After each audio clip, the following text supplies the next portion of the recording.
So before going into the movie, I thought that Valerian was the name of some really cool place, new species, or the name of some futuristic technology important like the mass relays in Mass Effect. And not too long into the movie, I found out that this was Valerian. Thus, my excitement quickly died down as I found out that Valerian was just this dude's name who did not look like he would be the best soldier for the human race, and I left the theater. So here's my review on Valerian and the City of a Thousand Bitches, or as Kanye would call it, Valerian and the City of One Good Girl, because one good girl is worth 1,000 bitches. Enjoy, peeps.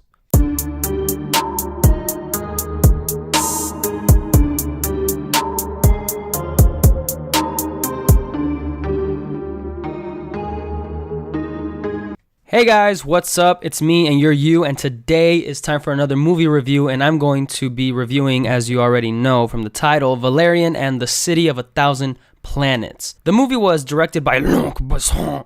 I probably butchered that name, but he was the one who directed The Fifth Element, which introduced us to a cross-dressing Chris Tucker.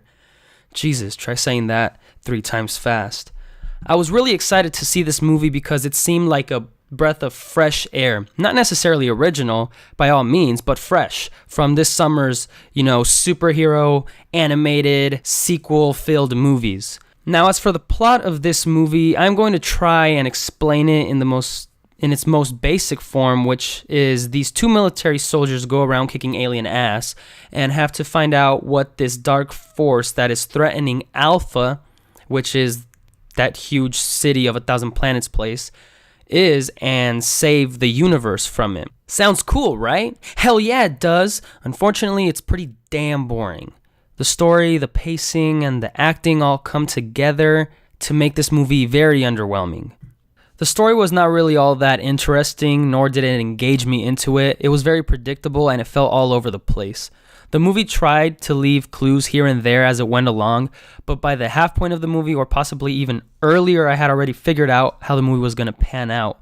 And unfortunately, it did turn out exactly how I thought it would. So regardless of the little clues or foreshadowing or the plot twists that they try to pull off, they weren't executed very well. None of them are going to surprise you or make you think, damn, I didn't see that coming. Whatever you think is going to happen most likely will end up happening. More than likely, you'll figure out the whole movie during the first half of it, or even earlier, just like I did. And this movie also suffers from its 2 lead actors, Dane DeHaan and Cara Delevingne. Now, I like Dane DeHaan's acting. I thought he was great in A Cure for Wellness and Chronicle. Also, Dane DeHaan fitted well with the characters he played in those 2 movies. But here, he's supposed to be apparently the greatest military soldier for the human army and a womanizer that has been with a lot of women, which is told to the audience really early in this movie. And the whole time I was thinking, really? This guy?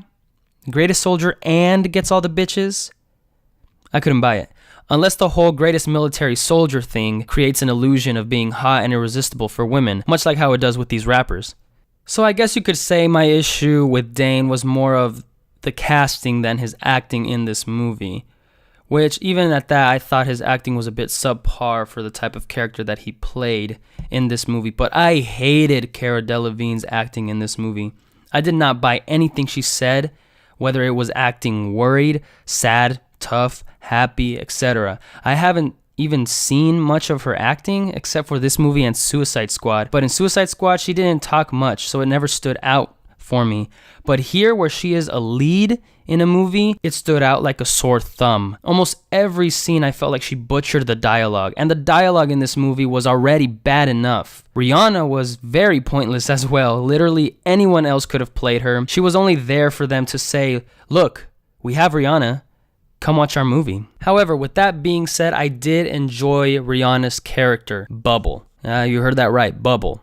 Like Powerpuff Girl, Bubble. And when she was Bubble, Rihanna's freaking face wasn't on it, so it wasn't constantly distracting me saying, hey, it's Rihanna. It's Rihanna. Hey, did you catch it? Look at me, it's Rihanna. Did you see my forehead? I'm Rihanna. Bubble was a very sweet, charming, and compelling character, but that's all I'm going to say about that. And I forgot what these 3 things' names were. I'll probably put it in the video, but as of now, I can't remember. But they were my favorite characters the whole movie. I thought they were very funny, weird, unique, jerks in terms of they'll do anything to exchange whatever information for money, even to the point of screwing you over. Overall, guys, Valerian suffered from poor casting, poor acting, and a weak story, which is unfortunate because the aliens and the world seemed very interesting. But it was pretty clear that this movie was more of a visual showcase of this unique world and the different creatures in it, with a story on the side rather than a strong story surrounded by interesting lore. I hope that makes sense. With that being said, I give Valerian and the City of a Thousand Planets 5 inches. It's a mediocre movie. It is more of a visual spectacle than anything else, and that is where you'll find enjoyment in this movie. Any other aspect of it is subpar. And that's it for this review, guys. Hope you enjoyed. Let me know your thoughts of Valerian below, and I'll see you next time. Peace.